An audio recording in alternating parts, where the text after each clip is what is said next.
Ma'am क्या नाम है आपका? रश्मि सहरावत। कहाँ से आए हो? मैं विशाखापट्टनम से आई हूँ। अच्छा, विशाखापट्टनम से इतनी दूर आए हो। संत रामपाल जी जेल में है हिसार में, यहाँ पे आप आए हो विशाखापट्टनम से, तो क्यों आए हो? देखिए, परमात्मा के दर्शन करने के लिए आपको कोई मौका नहीं चाहिए कि आप क्यों आए हैं। ये क्वेश्चन अपने आप में एक वेग क्वेश्चन है। अगर मैं आपसे पूछूं कि लोग चारों धाम की यात्रा करने पर क्या क्या करने जाते हैं, मंदिरों में क्या करने जाते हैं, तो आपको आंसर खुद ही मिल जाएगा। आपकी क्या एजुकेशन है? मैं MA BEd हूँ और मैं एक एस्ट्रोलॉजर भी रह चुकी हूँ।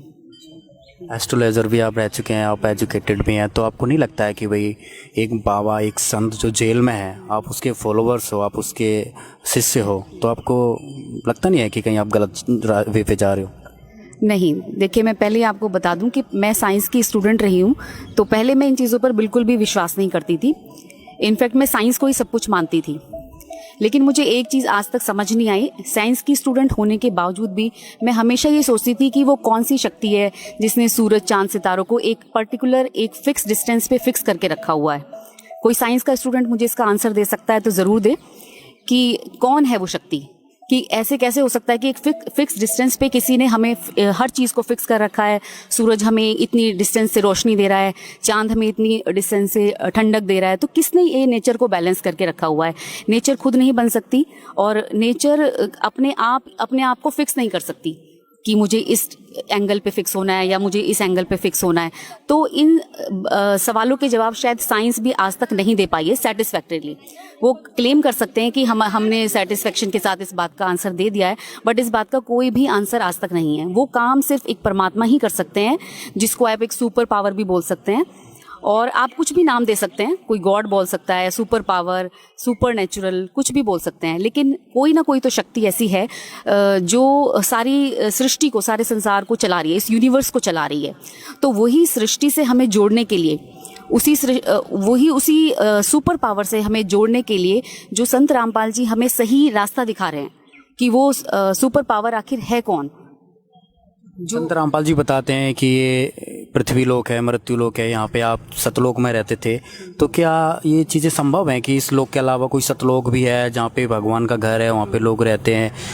21वीं सदी चल रही, रोज एक्यूरेट साइंटिफिक ज़माना चल रहा है, तो इन चीज़ों को आप मानते हैं?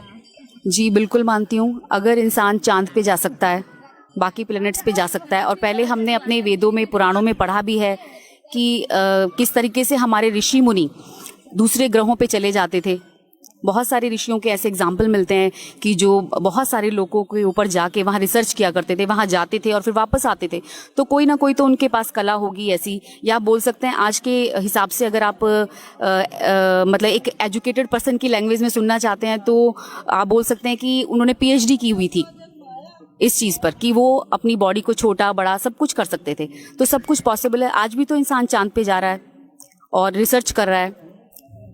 अभी एक रिसेंट एक इम्प्रूवमेंट हुआ है, नासा ने, अभी आपको सबको पता हो क्या क्या किया है। तो नासा तो वो काम अब कर रही है जो हमारे ऋषि मुनि संत पहले कर चुके हैं, और ये सब का ज्ञान जो है हमें गुरुजी दे रहे हैं कि इसके पीछे आखिर कारण क्या है, कि कैसे कर पाते हैं लोग ऐसा। तो ये सब सिद्धि शक्तियाँ, आप पुराने टाइम की लैंग्वेज में बोलेंगे तो ये सब सिद्धि शक्तियाँ हैं, और अगर आज आप विज्ञान की लैंग्वेज में बोलेंगे तो ये सब PhD या उस पर उन्होंने महारत हासिल कर ली है।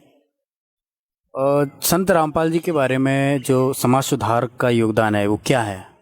समाज सुधार के लिए देखिए, मैं भी काफ़ी दिनों से देख रही हूँ। जब से मुझे होश आया है, मैं समझने लगी हूँ दुनिया की प्रॉब्लम्स क्या क्या हैं। जैसे ये आपका ड्रिंक करने की वजह से कितनी लाखों फैमिलीज बर्बाद होती हैं, औरतें कितने दुख में जीती हैं, उनके बच्चे कितने दुख में जीते हैं एक इंसान की वजह से। तो गवर्नमेंट के इतने सारे प्रयास करने के बाद भी, गवर्नमेंट इतनी नई नई स्कीम चलाती है लेकिन उनका ज़ीरो रिजल्ट रहता है। इतना पैसा खर्च करती है, करोड़ों विज्ञापनों पे खर्च करती है। तो मैं ये बोलना चाहूँगी कि संत रामपाल जी तो सिर्फ एक बार आप सत्संग सुन लीजिए, उसी से ये आपकी प्रॉब्लम दूर हो जाएगी। जितने भी परिवार आज इस समस्या से जूझ रहे हैं कि उनके परिवार बर्बाद हो रहे हैं सिर्फ इस एक आदत की वजह से, तो आप सत्संग सुन लीजिए। और सत्संग सुनने से सिर्फ एक यही नहीं, बहुत सारे विकार दूर होते हैं इंसान की, जो भी प्रॉब्लम्स हैं, कुछ बीमारियां भी दूर होती हैं, और जो एक तरह से मैं कह सकती हूँ, एक तरह से पूरा आपका शुद्धिकरण हो जाता है। एक आत्मा का शुद्धिकरण, आपके विचार शुद्ध हो जाते हैं। जब आपके विचार ही शुद्ध हो गए तो फिर आपको कहीं जाने की ज़रूरत ही नहीं है, प्रॉब्लम्स अपने आप ही बहुत कम हो जाएंगी, या बोल सकते हैं कि ख़त्म ही हो जाएंगी प्रॉब्लम्स। तो एक तरह से संत रामपाल जी एक समाज सुधार का काम कर रहे हैं, जो कि आज तक कोई भी नहीं कर पाया है, जिसको मैंने प्रैक्टिकली फील किया है। संत रामपाल जी जो ज्ञान है वो बहुत ही कंट्रोवर्सी ज्ञान है, तो आपको क्या लगता है कि जो संत रामपाल जी ज्ञान दे रहे हैं वो सही है? लोग ये भी तो कहते हैं कि संत रामपाल जी ज्ञान वो हिंदू विरोधी हैं, संत रामपाल जी, या मुस्लिम विरोधी हैं, तो आपको क्या लगता है? नहीं, ऐसा बिल्कुल नहीं है। ऐसा सिर्फ वही लोग बोलते हैं जो उनकी लिखी हुई किताबों को अब तक जिन्होंने नहीं छुआ है, नहीं पढ़ा है, या फिर उन्हें अपने धर्म का ही ज्ञान नहीं है। हिंदू हैं तो उन्हें अपने धर्म का ध्यान बिल्कुल भी ज्ञान नहीं है। सिर्फ गीता के ऊपर वही लोग लड़ते हैं जिन्होंने गीता का आज तक एक भी पेज खोल के नहीं देखा है, उन्हें पता ही नहीं है कि गीता में लिखा क्या है। और मुस्लिम धर्म के लोगों के लिए भी मेरा यही संदेश है कि वही लोग लड़ते हैं जिन्होंने अपने धर्म को समझा नहीं है, जाना नहीं है।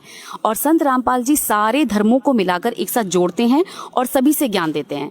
जब वो अपना प्रवचन, या कह सकते हैं जब वो अपना बैठते हैं, अपना प्रवचन देते हैं, तो आप देखेंगे कि वो एक टीचर की तरह होते हैं।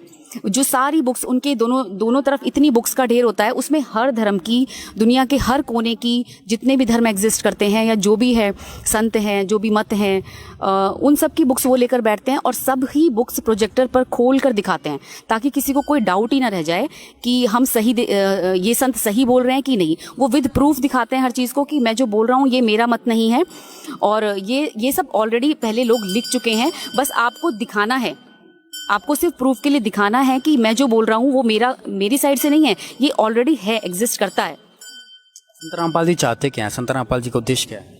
संत रामपाल जी एक तो समाज सुधार उनका पहला उद्देश्य है, और दूसरा है हमें सही भक्ति का ज्ञान कराना और परमात्मा से जोड़ना।